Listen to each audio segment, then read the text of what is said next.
Bien, vamos a comenzar inmediatamente en honor al tiempo.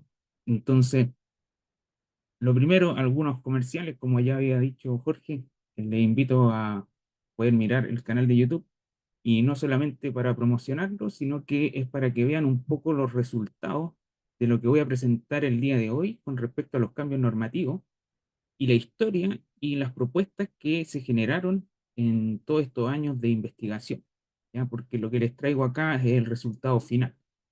Entonces, por así decirlo, el pan calentito recién salió del horno y acá pueden ver el recetario, por así decirlo. Entonces, aquí les dejo para cuando tengan un tiempito, puedan mirarlo en sus casas.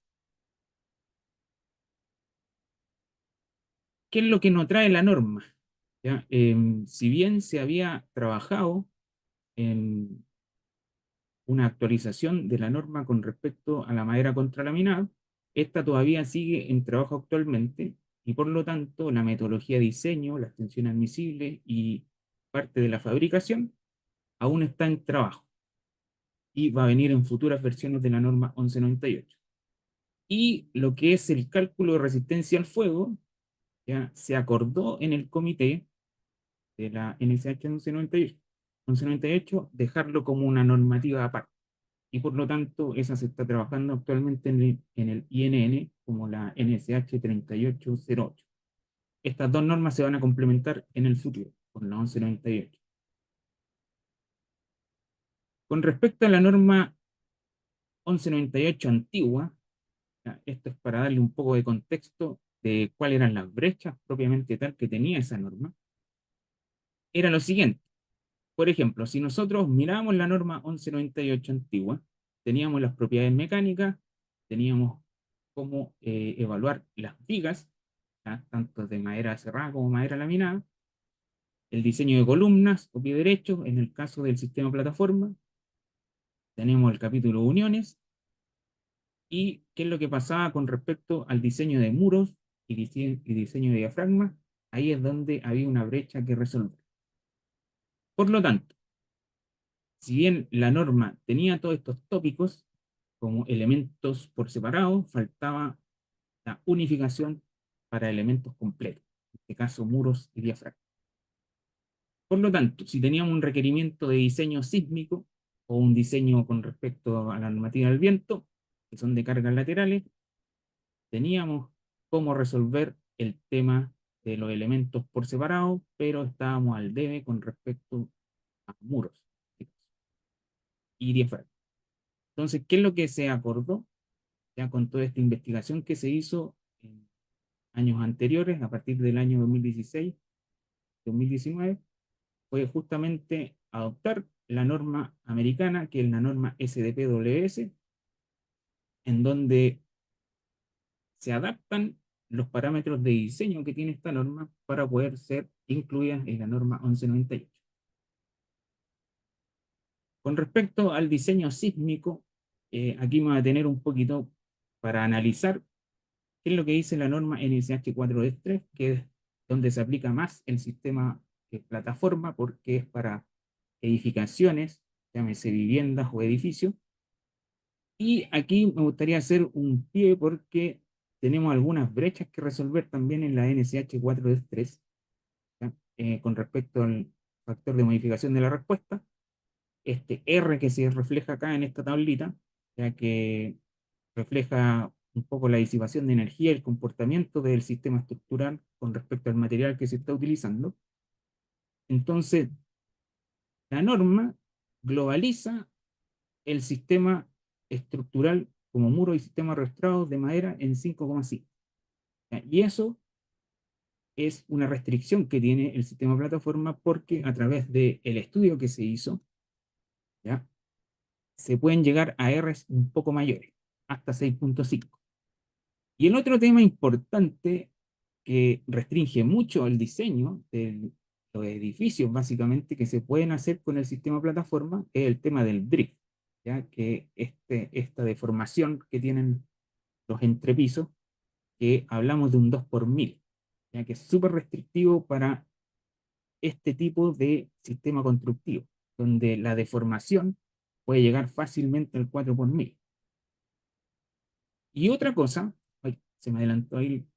Otra cosa que quería también dar un punto es que la NSH 433 tiene que hacer la diferenciación de los sistemas estructurales, porque actualmente tiene como madera en general, pero los sistemas constructivos de madera pueden ser más que muros, ¿no? Sino pueden ser marcos de momento, pueden ser marcos arrastrados, y dependiendo de la unión que tengan estos elementos, por ejemplo, marcos arrastrados, podemos clasificarlo con un R diferenciado. Por lo tanto, acá yo les dejo como referencia que puedan utilizar los que tienen proyectos con marcos de momento, marcos arrastrados, que puedan hacer la diferenciación con respecto a estos R, yendo a la norma NSH 2369-2023, donde sí salen diferenciados con respecto al uso que se le da a la unión, porque las uniones se pueden clasificar en tres tipos: uniones tipo dúctil, semidúctil y tipo frágil.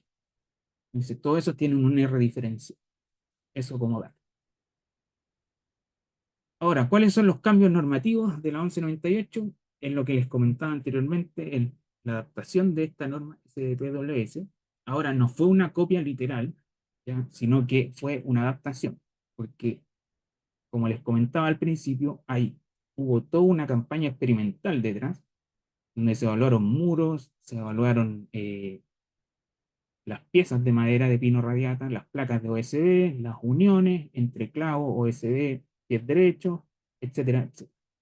Y con todo eso, y con todos los materiales que tenemos acá en Chile, se adaptaron a estos valores y se aplicaron directamente a la norma 1198. ¿Ya? El sistema marco plataforma se compone de esta forma. Tenemos los famosos pies derechos, que son estos pies derechos que se ven acá en pantalla, más los pies derechos de borde. Y se fijan, en los pies derechos de borde se acumulan un poco más de madera, ¿ya? Eso por un requerimiento de volcamiento. Tenemos las soleras, las placas arrastrantes, que para el caso chileno van a ser las placas de OSB, que eso fue lo que se validó en esta campaña experimental. Tenemos los clavos, los anclajes que van en las cabezas de los muros, ¿ya? Que también sirven para controlar el volcamiento. Y tenemos los conectores antideslizamiento, que son estos conectores que transmiten corte entre pisos y que llegan hasta la fundación. Entonces, ya entrando en tierra derecha con respecto a lo que es el diseño propiamente tal que indica la norma 1198 actualizada, tenemos cómo se determina la capacidad del corte de un muro. Entonces acá estos valores son todos conocidos. Entonces este B sub C que aparece acá, que es un corte admisible, es una tabla nada más que tiene la norma 1198, donde indica un valor, y más adelante yo les voy a explicar cómo se obtiene ese valor. Y después aparecen dos factores de modificación que debemos aplicar para poder resolver el tema de la capacidad del corte del muro. Entonces tenemos uno que se llama la razón de aspecto y el otro es el número de cara arrastrada. Con respecto a la relación de aspecto o razón de aspecto, la norma hace una diferenciación. Entonces tenemos un límite para cuando tenemos edificaciones hasta 6 pisos, en donde la razón de aspecto no puede ser mayor que 2:1. Esto quiere decir que si tengo un muro de altura 2,44, el largo de ese muro no puede ser menor que 1,22 m. Esa es la restricción que tenemos en nuestra normativa. Y para edificaciones que son más bajas, de 1 a 2 pisos, ahí la norma se relaja un poco más y me permite relaciones o razones de aspecto de 3,5:1. ¿Qué quiere decir esto? Que puedo tener largos de muro de 70 centímetros si mantengo la misma altura de 2,44. Ahora, esto, si bien se relaja, también pega un poco fuerte con el factor de reducción porque SK sub FRA ahora es 0,81 en el caso más desfavorable. Entonces, esto hay que tenerlo claro. La norma me hace la diferenciación entre tipos de edificaciones con respecto a los largos de muro que puedo considerar en el proyecto. Y luego tenemos el factor de modificación por número de cara arrastrada, donde en la jerga del sistema plataforma tenemos los muros simples, son los que llevan una cara de OSB por un lado, los muros dobles que llevan doble placa de OSB en el mismo muro. Con eso ya está resuelto el tema de la capacidad del corte y ahora tenemos que ir a lo que es la deformación, que esta era una de las claves que nosotros debíamos responder para tener un buen diseño estructural. Entonces vamos a ir un poco a lo que dice el IBC, que es el International Building Code que tienen los norteamericanos. Entonces ellos, ¿qué es lo que pasa?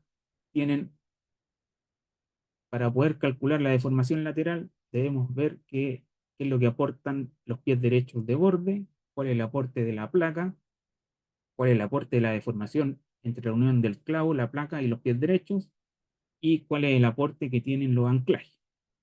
Esta es la que se conoce como la ecuación de cuatro términos, pero la SPWS, con la cual se adopta la norma 1198, tiene una simplificación donde agarran estos dos términos, ya que vienen siendo la deformación del tablero con la deformación de la unión entre tablero, clavo, pie derecho, y hace una ecuación de tres términos, que esta es la ecuación que se toma en la norma 1198. Entonces, en estricto rigor, es una ecuación mucho más sencilla, mucho más fácil de aplicar y es mucho más cómoda de usar. ¿Ya? Entonces, acá la norma indica esta ecuación ya de esta forma, con corte unitario, y acá yo les dejo la ecuación cuando uno tiene un análisis estructural, llámese de un modelo o llámese de un cálculo hecho a mano. Entonces, con esto, obteniendo el corte del modelo y obteniendo el momento volcante, que lo dividimos por el largo del muro, tenemos la tracción máxima que puede tener ese muro, podemos fácilmente incluir todos esos datos acá, ¿ya? Y lo único que quedaría por resolver sería el módulo de corte, que también es un dato que me da la norma, y la rigidez del anclaje, que es lo que les voy a mostrar más adelante como subtiene. Entonces, estas son las tablas de tensión admisible que trae la norma 1198, y acá, dependiendo del espaciamiento que tenga el clavado en el perímetro del tablero que se está utilizando de OSB, voy a obtener distintas capacidades de corte y distintos módulos de corte. Y esos son los que se utilizan tanto en la capacidad del corte del muro como en la deformación del muro.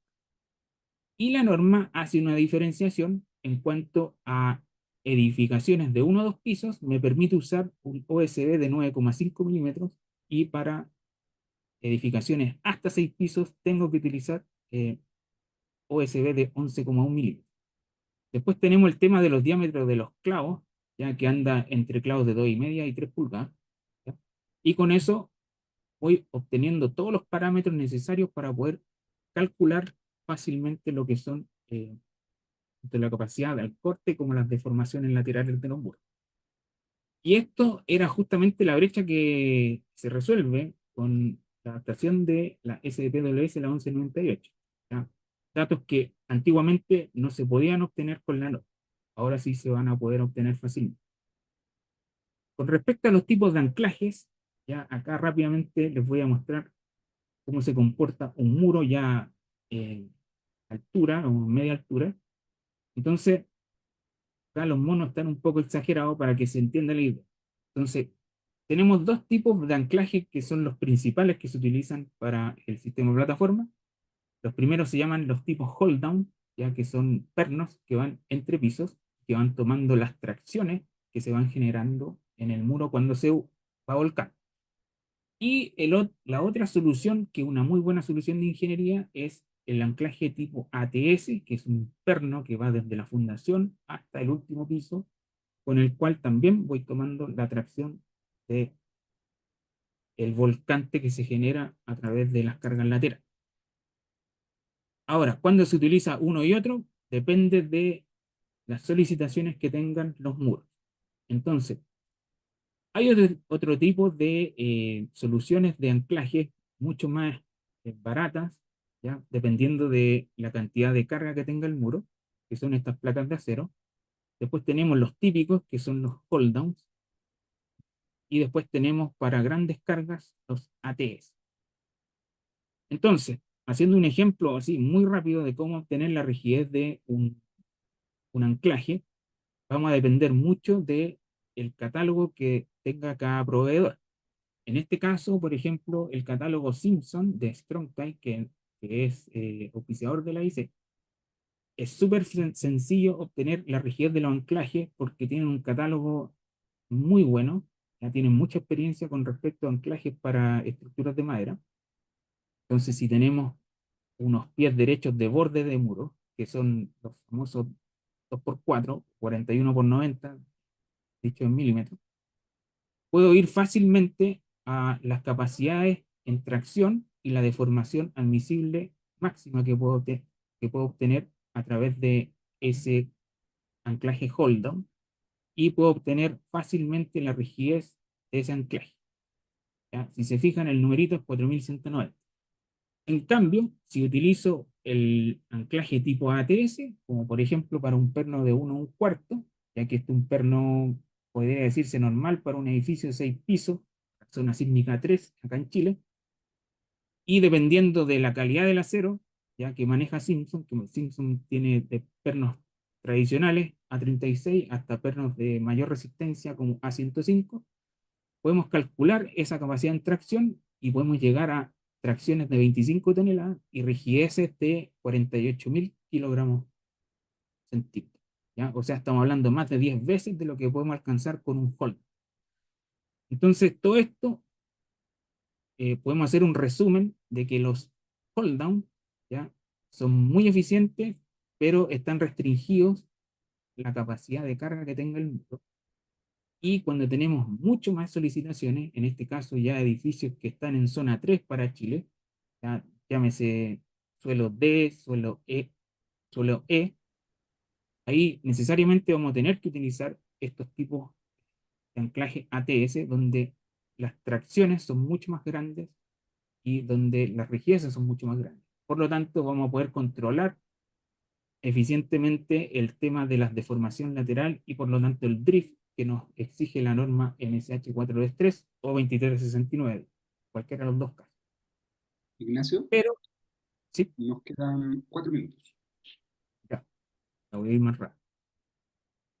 Pero, como les decía, cuando tenemos los anclajes ATS, hay un problema con el tema económico, ya que necesitamos ser un poco más competitivos con respecto a otras estructuraciones, por ejemplo, edificios de hormigón armado. Entonces, ahí queda para el futuro poder evaluar nuevamente el tema del R y el drift con respecto a la NSH 423.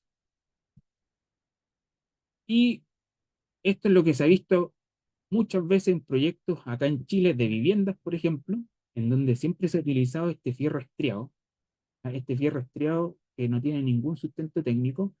La normativa actual no los va a permitir, ¿ya? Si bien hay una salida para edificaciones de 1 y 2 pisos, la norma dice que deben calcularse de manera racional o a través de ensayos, ¿ya? Pero esto ya se han hecho ensayos en el laboratorio Infor, toman nada de carga, por lo tanto no es mucho el aporte que hacen a la estructuración.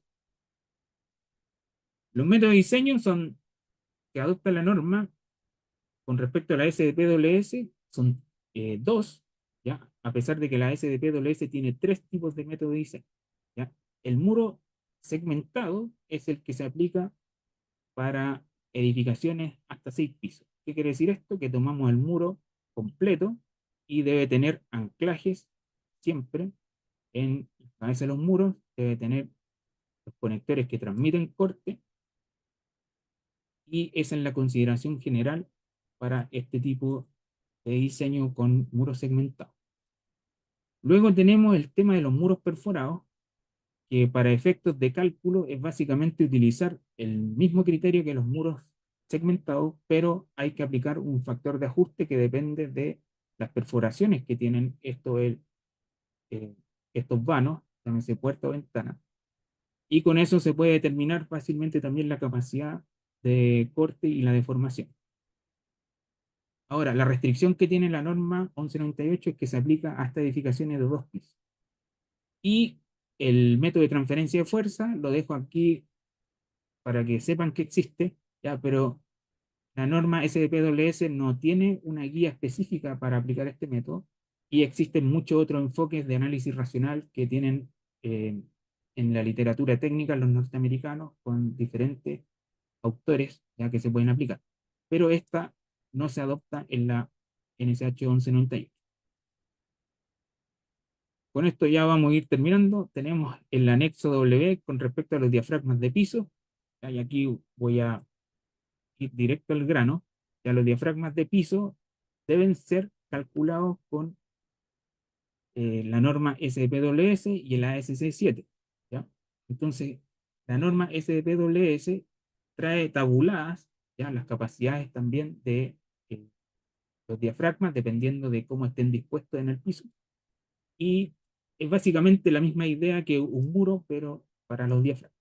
¿ya? Entonces debemos considerar la deformación de las cuerdas, que son estos elementos que se van flectando a medida que se llega a la carga a través del diafragma. Y para ver si el diafragma es flexible o rígido, primero debo conocer cuánto se deforman los muros de cada piso, sacar el promedio y luego evaluar que el diafragma que estoy calculando no sea mayor a 2 veces ese promedio.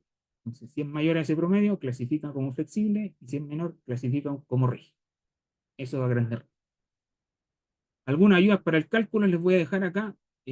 Vamos a compartir esta presentación para que puedan tener ejemplos prácticos de edificios.